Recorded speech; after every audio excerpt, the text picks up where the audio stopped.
So, ito na mga buddy. So, ayan na yung setup natin. Yung bagong setup. Ayan, bumili sila buddy Jomar rin ng pipe. Ayan. Nabili na natin ng pipe kasi lagyan natin to. Dito tayo kukuha ng supply sa LP100.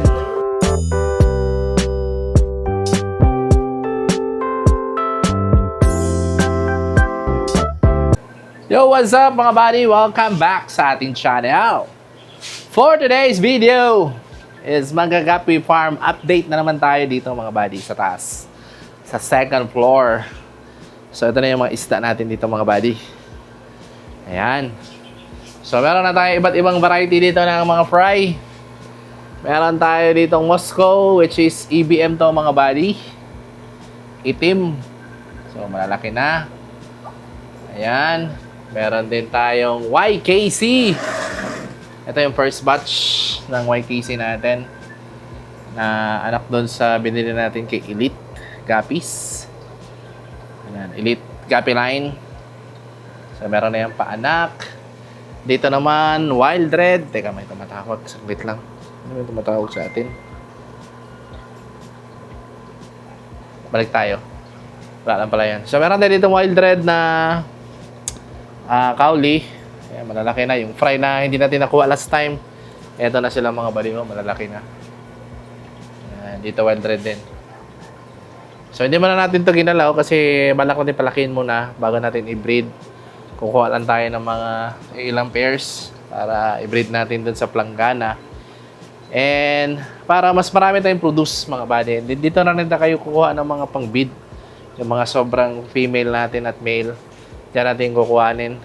Tapos dito meron tayong red lace. Ito second batch ng red lace. Ayan, na fry. Bago lang to. Kay Elite din to na linya. Meron kami ditong dalawang linya ng red lace na Delta. So isa na to sa mga linya natin kay Elite. Meron din tayo doon kay kapag yung isa. Basta tatlong strain at tatlong linya ng red lace yung meron tayo dito sa farm. Then YKC, ito yung third batch. Ayan, kakanak lang to mga buddy. And ayan, stable sila dito. Nagagandaan sila sa tubig kasi natatamaan ng sikat ng araw. Ito, meron tayo ditong metal blue. Ayan, kasi meron din tayong purple nito. Ito is metal blue to mga buddy.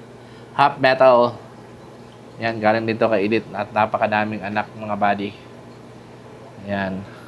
Dito, mga wild red kauli pa rin. Yung mga fry last time na hindi natin kinuha. Ayan, nagbe-breed na oh. Pero huwag muna natin kukunin. Papalakihin muna natin to dito mga buddy para pag malipat na natin doon sa planggana is diretso breed na. And basta breed na sila. Ito may natira pa tayo dito. Ito natamaan kasi ng sakit dito na tank. And then ngayon is okay na. So hindi muna natin kinuha para hindi makahawa doon sa ibang lalagyan. Sa baba, same pa rin, wild red kauli. Ito, natamaan to ng white spot. May mga namatay nga, oh. Hindi talaga perfect yan, mga buddy. Meron talagang nagkakasakit. Ito, wild red din. Kauli, napakadami natin wild red dito ngayon. Kaya, doble yung wild red natin sa bidding.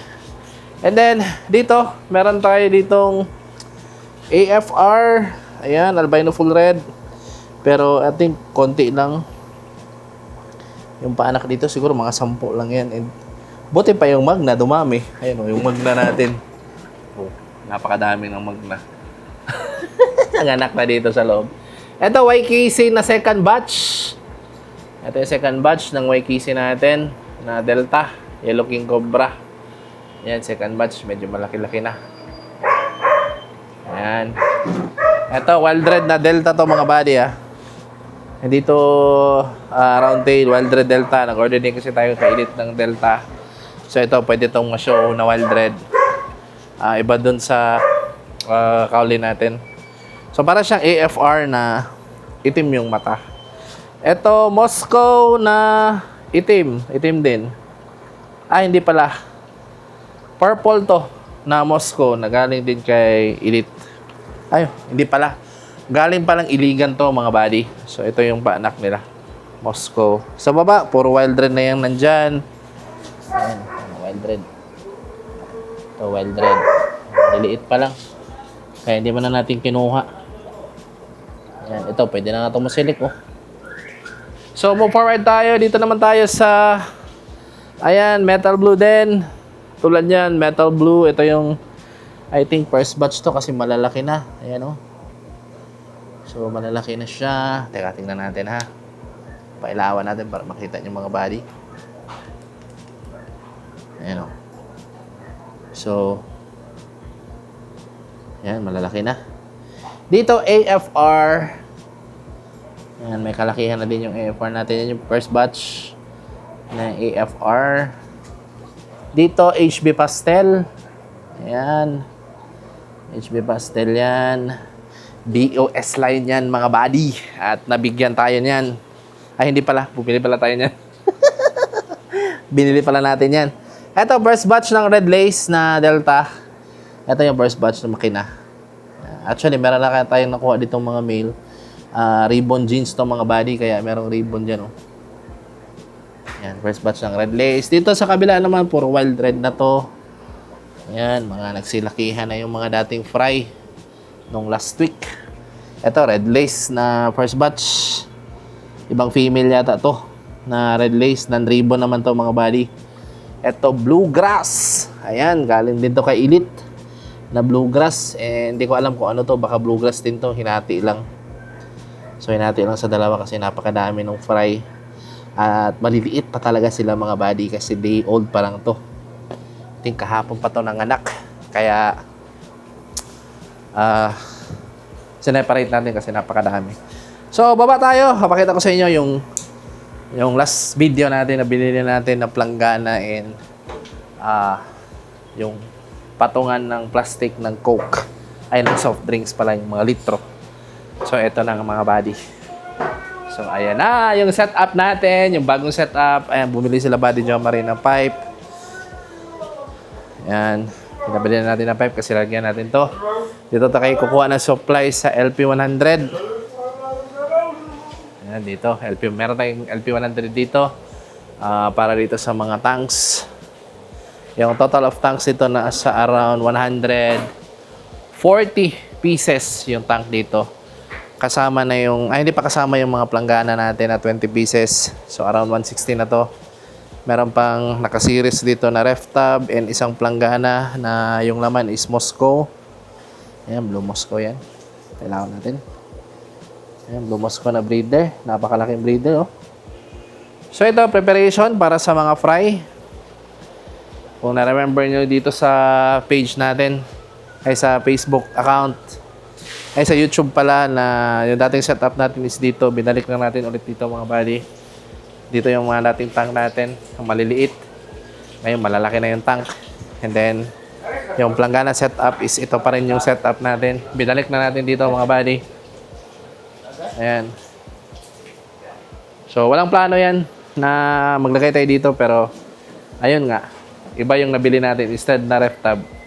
Yung planggana yung nabili natin. Yung planggana na bili dong isang araw na ipaikot-ikot doon sa downtown para bumili lang ref tub. Pero yung nabili natin is yung patungan ng planggana. O, diba? Sabot ref tub. So, yan yung pinaka-the best dyan mga buddy kasi mahirap yung humanap. Ay, mahirap yung hanapin yung mga ganyan, yung mga plastic ng Coke, mga litro, yung patungan. Yan, mahirap yung hanapin. Ewan ko lang sa inyo kung marami kayo yan. Kung makakita man kayo yan, bilhin nyo na. Kasi hindi na kayo makakabili niyan sa mga Coke product. Hindi na sila nagbebenta niyan kasi limited na lang yung supply nila. And kahit mag-deposit ka pa mga buddy, di sila papayag. Kaya yung nakita ko sa junk shop yan, binili ko na agad kahit medyo may kamahalan. 60 pesos yung isa. Actually, mura na lang yan kung bibili ka doon sa iba, tig 150 yung isa. So, doon sa junk shop, 60 pesos. Kaya, inubos na natin agad.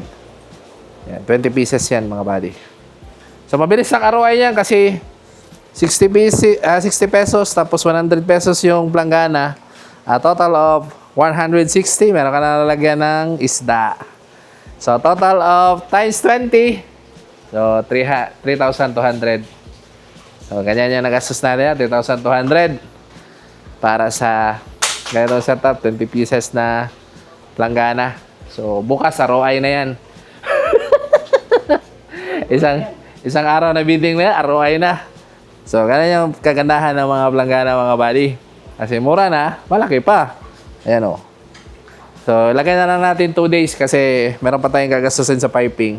Around, siguro to mga almost 600 pesos kasama na yung mga green na controller. At yung pipe, magkano yung isang pipe? 60? Oh, 62. Tapos bubutasan pa natin yan. Lalagyan natin yung green na controller. At gagastos pa tayo ng hose. And, anong tawag nun? Yung airstone. Oh, di ba? So, lagyan na lang natin 3,000 or 4,000 na lang. Lagyan natin 4,000 lahat yung nagastos. So, isang araw lang yan sa bidding. ROI na. Bawi na. So, kaya lang, kung gusto niyo mag-isda, huwag na kayong bumili ng mahal. Yung mga ganito lang, basta meron lang kayo space para hindi masyadong magastos. And mabilis yung mababawi yung inyong kapital, mga buddy. So, ayan, titirayan natin yan. Diyan tayo kukuha ng supply. Buddy Joma rin ang bahala para dun sa supply. And then, bukas, functional na yan, mga buddy. Pero baka sa Monday na natin lagyan ng isda kasi yung tubig is galing pa yung gripo. Direktang gripo yan. And meron pa yung chlorine. Paniguradong todas yung isda pag nalagay mo dyan. So, ayun lang. Quick update lang dito sa farm, mga buddy. Huwag natin kabahan yung video para meron pa kapanoorin bukas. Yun lang. Bye. Fish out. Ah!